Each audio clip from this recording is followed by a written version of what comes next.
We're going to be talking about how successful businesses are leveraging a QACA Safe Harbor plan this year, okay?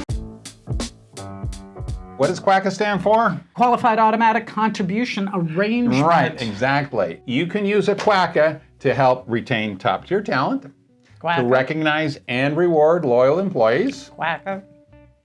and to optimize financial savings. And this is how, I'm sorry, you guys only have to do this for a few minutes. I have to do it for a long time. Okay. You're married to it. I'm married to it. All right, that's why we're the full-on couple. Yeah. All right. What is a QACA Safe Harbor plan? Why we're talking about QACAs now is that because with Secure 2.0, we got videos on those, because with Secure 2.0, all new 401k plans have to have an automatic enrollment component with automatic escalation. But when you have automatic enrollment and automatic escalation, you get to use a different type of safe harbor contribution, which was what we're going to be doing. Now then, what else happens with Secure 2.0 if it's a new plan?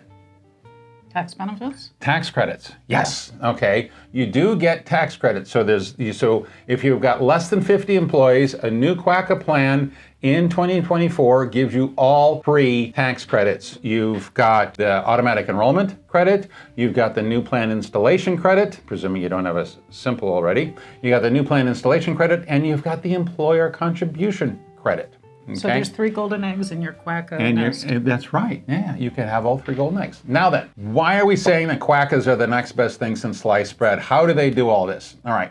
One, we've got automatic enrollment. What's the other auto in a QACA plan? Auto escalate. Okay. So the employer has to start, the plan has to have at least a 3% initial deferral rate, and it has to go up in 1% increments each year. So if you start your first year, you're doing 3%, the next year you're doing 4%, you're doing 5%, if you don't make any changes, all right? As soon as you make an active change to your deferral amount, you are no longer automatically enrolled, you are actively enrolled, and the automatic enrollment rules don't apply to you. Now then, So an employer, though, if they really wanted to, rather than having to pay attention every year and escalating, they could just start at 10% and leave it, right? It's right. like cruise control, Right. set it and leave it. Right. What's the benefits of the vesting schedule? Keeps people there. Well, it keeps people in. It could keep people in, but from the employer's point of view, if the person leaves before they've had the second year of 1,000 hours, okay, that money is released from their account and goes into the plan and can be used to either pay expenses or reduce the next year's contribution requirements. Okay, so there's 2 types of vesting schedules that we see with these QACA plans. There's one, the good old-fashioned immediate, where people just don't want to bother with it, or you can have a 2-year cliff. And what a 2-year cliff means is you're 0% vested the first year you have 1,000 hours with your employer, and by the time you've worked 1,000 hours for your second year, doesn't matter how many months, just number of hours, by the time you've worked 1,000 hours in your second year, you are now 100% vested in that contribution type. We have 2 different types of contributions that count for safe harbor in a QACA. You've got your traditional 3% safe harbor, right? And you've got the different match, okay? The formula is 100% of the first 1% and then 50% of the next 5%. So what that means is you have to defer at least 6% to get the maximum match of 3.5%. Whereas with the other traditional safe harbor match formula, you defer 5 to get 4. So this can save employers a percent or a 0.5% or 1% on the matching contribution cost. Okay? This is why we have software, and this is why we do projections. This is why we have software, and this is why we do projections. Yeah, Absolutely. If this kind of math intimidates you, we can run the numbers. We can help you. No, it's easy for us, but it's okay. All right. So, Christopher, how can you implement a QACA? Okay, very simple. You hire a compliance consultant, us. Okay. You need a financial professional. If you don't already have one that's well-versed in 401k land, we can help with that.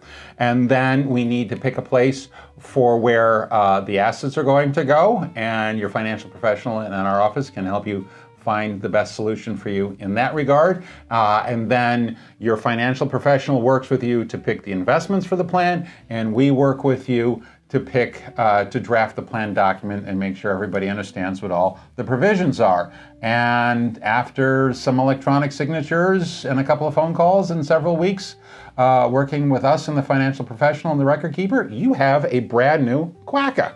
It's that simple. The hardest part is picking between the two different employer contribution options. Are you going to have 3% for everybody, or are you going to have the 3.5% match for just the people who are deferred? The hardest part is picking up the phone and just making the call. Okay, well, yeah, well, thank you. I think most people just make the call. Just make the call, or Just make the make the email. So, did you like this video? I like this video. I like this video. Because I love talking about You love QACA. talking I've about QACA, realized yeah. and finding all the bird analogies in your conversations. You do like that. I All right. do. So, if you like this video, please watch some of our other 401k videos that are here on the channel as well. You know what to do. Like, subscribe, comment, downvote. Tell the people you don't like about us.